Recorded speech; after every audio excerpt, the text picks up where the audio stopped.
Yo la team, j'espère que vous allez bien, que vous avez passé une excellente journée. On se retrouve ce soir pour une nouvelle vidéo de pronostic sportif. Au programme de demain, 3 rencontres comme d'habitude, un pronostic simple, mais également un combiné à vous proposer. Juste avant ça, on va forcément faire le bilan de ce qui s'est passé hier, et que ce soit sur YouTube, mais également sur Facebook, sur la nouvelle page pronostic buteur. On fait tout simplement un 3 sur 3, excellente série en ce moment si vous voulez rejoindre la page Facebook, elle est juste en dessous dans la description. Cependant, petite alerte quand même, certes, on est plutôt sur une bonne série actuellement, mais sachez que dans les paris sportifs, tôt ou tard, on va traverser une série un petit peu noire. Ce qui se passe actuellement, c'est bien, on le prend, mais attention quand même à ne pas partir dans une spirale négative par la suite. On continue à gérer à 100% sa bankroll. Pour demain, je vous l'ai dit, on part sur 3 pronostics. On commence avec un pronostic simple, direction l'Angleterre, la première ligue où Manchester City reçoit Bournemouth, tout simplement le deuxième qui reçoit le 18e, une équipe de City qui était beaucoup trop loin de Liverpool cette année pour essayer d'être champion. D'ailleurs, à domicile, c'est également la deuxième équipe, tout de même 13 victoires en 17 matchs. City, c'est également la meilleure attaque à domicile, mais aussi la meilleure défense. On verra que c'est super important dans notre pronostic. Du côté de Bournemouth, à l'extérieur, c'est très compliqué. Seulement 10 points pris cette année en 17 matchs, tout simplement l'équipe qui a le plus perdu hors de leur base avec déjà 13 défaites. Bournemouth, c'est également seulement la 18e attaque de Première Ligue avec 14 buts marqués en 17 rencontres. Au niveau d'état de forme, City est revenu comme d'habitude au niveau du championnat. On sent une équipe capable de s'imposer largement par moment, mais également de perdre des points un petit peu bêtement. 5 victoires, 2 défaites depuis la reprise en 7 matchs. Cependant, une équipe qui a quand même une très bonne assise défensive avec 5 clean sheets de suite à domicile. Du côté de Bournemouth, certes, il reste sur une victoire éclatante 4-1 contre Leicester, également un très bon match nul 0-0 contre Tottenham. Cependant, il ne faut pas oublier la série totalement négative actuelle de Bournemouth qui, sur les 10 dernières rencontres, a seulement pris 5 points, vous l'aurez compris, une victoire, 2 nuls pour déjà 7 défaites. Je vous l'ai dit, City reste sur 5 clean sheets à domicile cette année en Première Ligue. D'ailleurs, sur l'ensemble de sa saison, en 17 matchs, il y a quand même 9 fois où City n'a pas encaissé le moindre but.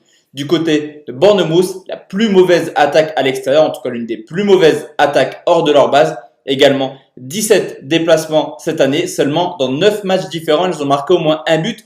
Une équipe de Bournemouth qui viendra pour défendre le point du match nul. Beaucoup de difficultés à vous proposer ce genre de pronostic, mais la cote est plutôt intéressante.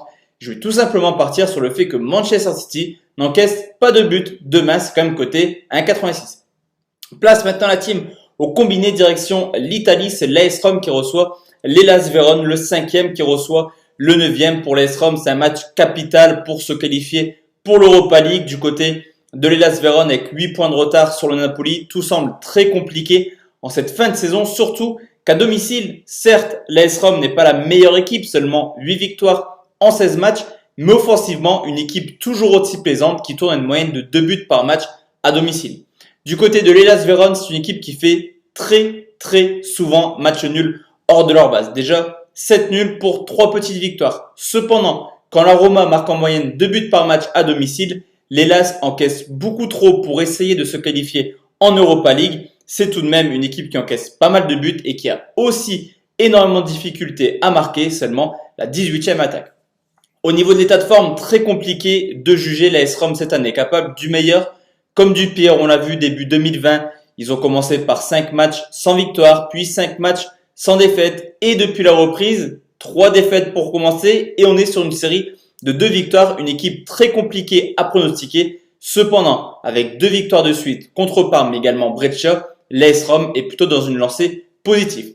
Au contraire de l'Hellas Vérone qui, depuis la reprise, continue un petit peu avec ses matchs extrêmement moyens en termes comptables. 2 victoires, 3 nuls, 2 défaites. Vous me direz, sur le papier, c'est pas mal, mais toujours ces problèmes défensifs en 7 rencontres tout de même. 13 buts encaissés en moyenne, 2 buts par match encaissés depuis la reprise. Lors du match aller, l'AS Rome s'était imposé facilement sur le score de 3 buts à 1. D'ailleurs, historiquement, sur les 10 dernières rencontres, il y a quand même 9 victoires pour la Roma et un match nul. La Roma a beaucoup à espérer demain en cas de victoire, au contraire de l'Hellas Vérone qui a commencé un petit peu à faire tourner son effectif. Tout simplement partir sur une victoire de la Roma qui est tout de même cotée à 1,64. Et je combine cette rencontre avec un dernier match au Portugal. C'est le FC Porto qui reçoit le Sporting du Portugal, sûrement le match pour le titre pour Porto qui a pas mal de points d'avance sur Benfica. D'ailleurs, une équipe de Porto qui réalise quasiment un sans faute à domicile avec 13 victoires, 1 nul, 1 défaite, meilleure attaque, meilleure défense, tout se passe bien à domicile pour Porto. Au contraire du Sporting qui cette année, s'ils ne vont pas en Ligue des Champions, c'est essentiellement, à cause de leur parcours à l'extérieur, seulement 6 victoires en 15 déplacements. Du côté du FC Porto, une reprise très compliquée, défaite contre Famalicão, nul contre Aves. Cependant, ça y est, on retrouve le vrai FC Porto, auteur de 4 victoires de suite et 13 buts marqués. Vous me direz, le Sporting est plutôt en forme avec 5 victoires et 2 nuls depuis la reprise sur les 7 dernières rencontres. Cependant, demain, c'est clairement le match pour le titre pour le FC Porto. Le Sporting peut également se contenter d'un match nul pour garder sa distance avec Braga. De plus, sur les 10 dernières rencontres, là aussi, il y a une grosse tendance. 9 victoires pour Porto, une seule pour le Sporting. La cote de Porto à 1,77 est extrêmement intéressante. Cependant, je sécurise et je pars sur Porto ou nul coté à 1,20 qui nous fait un très beau combiné à 1,98.